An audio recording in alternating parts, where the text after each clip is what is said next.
નમસ્કાર. ધોરણ 8 ના વિદ્યાર્થીઓ માટે અગત્યની પરીક્ષા એટલે કે એનએમએમએસ પરીક્ષા. મિત્રો, આ પરીક્ષા બે ભાગમાં લેવાય છે, જેમાં પ્રથમ ભાગ એમએટી એટલે કે બૌદ્ધિક યોગ્યતા કસોટી અને બીજો ભાગ એસએટી એટલે કે શાળાકીય યોગ્યતા કસોટી. મિત્રો, શાળાકીય યોગ્યતા કસોટીના પેપરની અંદર 20 પ્રશ્નો ગણિતના, 35 પ્રશ્નો વિજ્ઞાનના અને 35 પ્રશ્ન સામાજિક વિજ્ઞાનના પૂછાય છે. અગાઉ ભાગ 1 અને 2 ની અંદર આપણે ગણિત અને વિજ્ઞાનના પ્રશ્નોની વાતો કરેલી છે. આજે એનએમએમએસ 2018 ના સામાજિક વિજ્ઞાનના સંપૂર્ણ સોલ્યુશનની અંદર આપ સૌ મિત્રોનું હાર્દિક સ્વાગત છે.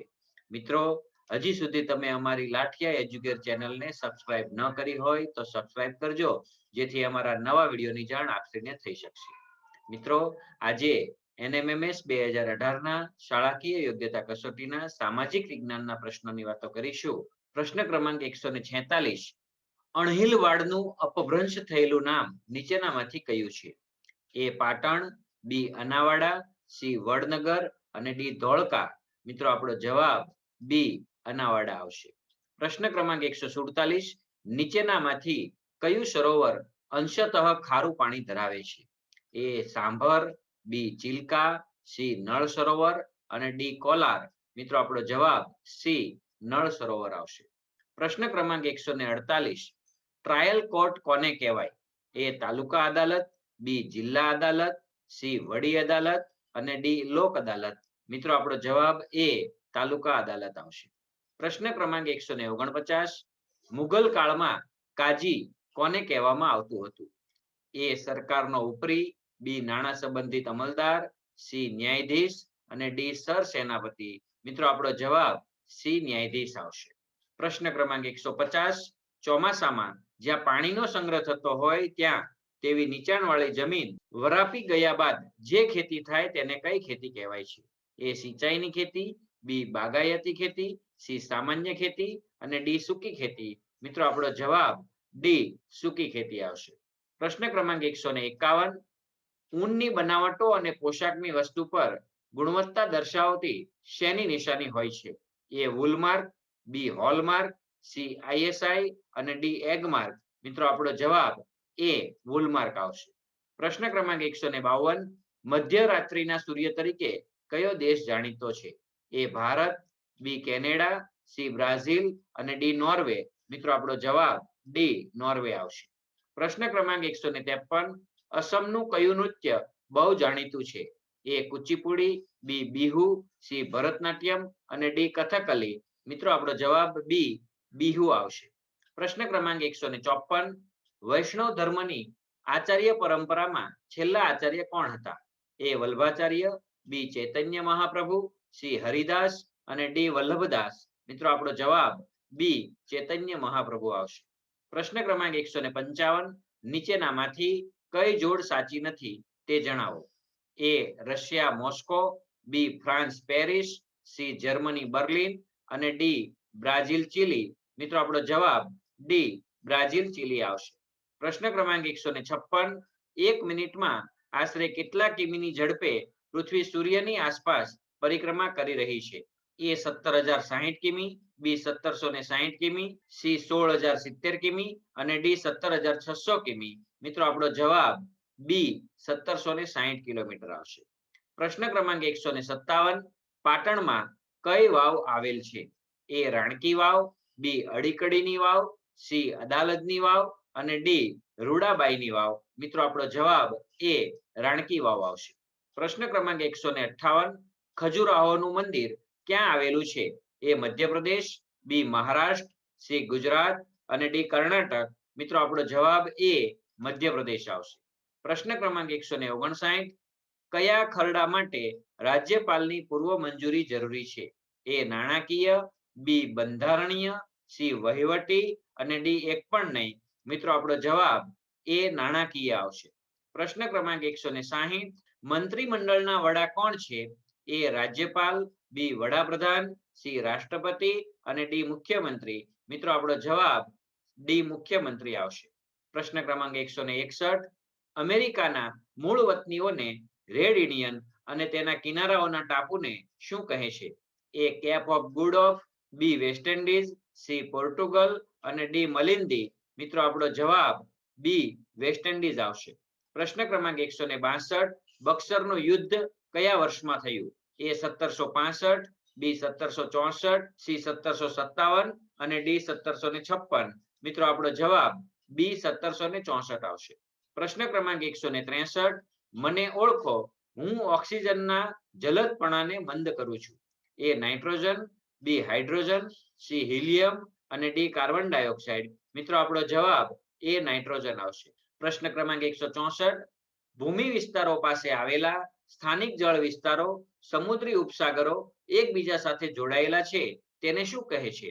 એ બેટ, બી સામુદ્રધુની, સી ટાપુ અને ડી સરોવર. મિત્રો આપણો જવાબ બી સામુદ્રધુની આવશે. પ્રશ્ન ક્રમાંક 165, બંધારણ સભામાં વિદ્વાન નેતાઓના એક વિશિષ્ટ સમૂહમાં નીચેનામાંથી કોનો સમાવેશ થતો નથી? એ સરદાર બલદેવસિંહ, બી ગાંધીજી, સી મૌલાના અબ્દુલ કલામ અને ડી શ્યામા પ્રસાદ મુખર્જી. મિત્રો આપણો જવાબ બી ગાંધીજી આવશે. પ્રશ્ન ક્રમાંક 166, બંધારણના આત્મા તરીકે કયો અધિકાર ઓળખવામાં આવે છે? એ સ્વતંત્રતાનો હક, બી બંધારણીય ઇલાજોનો અધિકાર, સી સમાનતાનો અધિકાર અને ડી શોષણ વિરોધી હક. મિત્રો આપણો જવાબ બી બંધારણીય ઇલાજોનો અધિકાર આવશે. પ્રશ્ન ક્રમાંક 167, વિસ્તાર યોજના દાખલ કરનાર બ્રિટિશર કોણ હતો?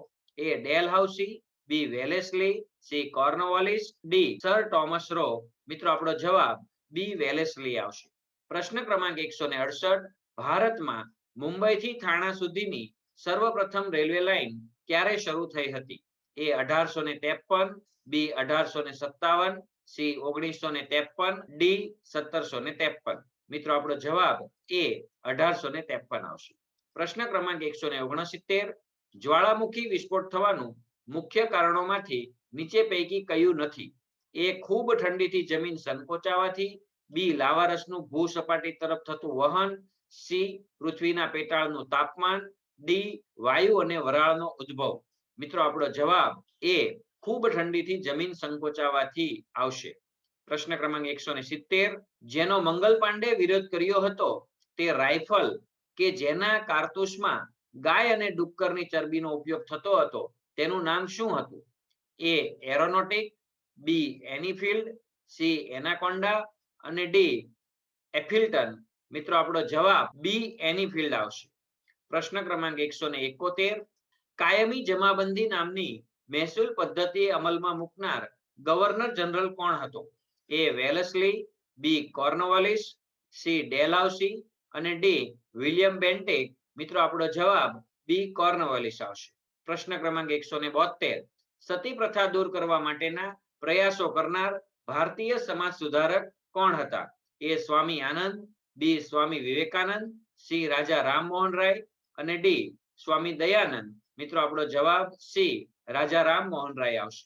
પ્રશ્ન ક્રમાંક 173, વિશ્વનો દરેક માનવ કેટલા મેટ્રિક ટન કાર્બન ડાયોક્સાઇડ છોડે છે? A 3.5 metric ton, B 4 metric ton, C 4.5 metric ton અને ડી 1 મેટ્રિક ટન. મિત્રો આપણો જવાબ સી 4.5 મેટ્રિક ટન આવશે. પ્રશ્ન ક્રમાંક 174, WMO નું પૂરું નામ જણાવો. A World Man Organisation, B World Minority Organisation, C World Meteorological Organisation અને ડી વર્લ્ડ માનવ ઓફિસ. મિત્રો આપણો જવાબ સી વર્લ્ડ મિટિયોરોજિકલ ઓર્ગેનાઇઝેશન આવશે. પ્રશ્ન ક્રમાંક 175, ગુજરાતની લોકસભાની કેટલી બેઠકો છે? એ 37, બી 26, સી 182 અને ડી 542. મિત્રો આપણો જવાબ બી 26 આવશે. પ્રશ્ન ક્રમાંક 176, કોણ સંસદના અંગભૂત ભાગ ગણાય? એ વડાપ્રધાન, બી રાષ્ટ્રપતિ, સી ઉપરાષ્ટ્રપતિ અને ડી મુખ્યપ્રધાન. મિત્રો આપણો જવાબ બી રાષ્ટ્રપતિ આવશે. પ્રશ્ન ક્રમાંક 177, નીચેનામાંથી પૂર પ્રભાવિત વિસ્તાર અને નદીનો કયો સંબંધ સાચો છે? એ ગંગા યમુના બિહાર, બી મચ્છુ મોરબી, સી તાપી સુરત અને ડી કોશી ઉત્તર ભારત. મિત્રો આ ચારે ચાર પૂર પ્રભાવિત વિસ્તારો છે અને તેની સાથે સંકળાયેલી નદી પણ આપેલી છે. એનો અર્થ એવો થાય કે આ ચારે ચાર એમના જવાબ ગણાશે. પ્રશ્ન ક્રમાંક 178, દિલ્હીના છેલ્લા મુગલ બાદશાહ કોણ હતા? એ બહાદુર શાહ જફર, બી અહમદ શાહ, સી અકબર અને ડી ઔરંગઝેબ. મિત્રો આપણો જવાબ એ બહાદુર શાહ જફર આવશે. પ્રશ્ન ક્રમાંક 179 ઈસવીસન 1857 ના સ્વાતંત્ર્ય સંગ્રામનો પ્રથમ શહીદ કોણ હતો? એ ભગતસિંહ, બી ચંદ્રશેખર, સી ગાંધીજી અને ડી મંગલ પાંડે. મિત્રો આપણો જવાબ ડી મંગલ પાંડે આવશે. પ્રશ્ન ક્રમાંક 180 ઈસવીસન 1857 ના સ્વાતંત્ર્ય સંગ્રામ બાદ કયા સેનાની ગુજરાતમાં 15 દિવસ રોકાયા હતા? એ કુંવરસિંહ, બી તાત્યા તોપે, સી બહાદુર શાહ અને ડી ઝાંસીની રાણી. મિત્રો આપણો જવાબ બી તાત્યા તોપે આવશે. મિત્રો આ સાથે એનએમએમએસ 2018 ના સામાજિક વિજ્ઞાનના પ્રશ્ન પેપરના સોલ્યુશનની વાત પૂર્ણ કરીએ છીએ. મિત્રો હજી સુધી તમે અમારી ચેનલને સબસ્ક્રાઇબ ન કરી હોય તો સબસ્ક્રાઇબ કરજો, જેથી અમારા નવા વિડીયોની જાણ આપશ્રીને થઈ શકશે. મિત્રો જો આપશ્રીને અમારો વિડીયો સમજાયો હોય તો લાઈક અને સબસ્ક્રાઇબ કરી આપના ગ્રુપમાં શેર કરશો. આભાર.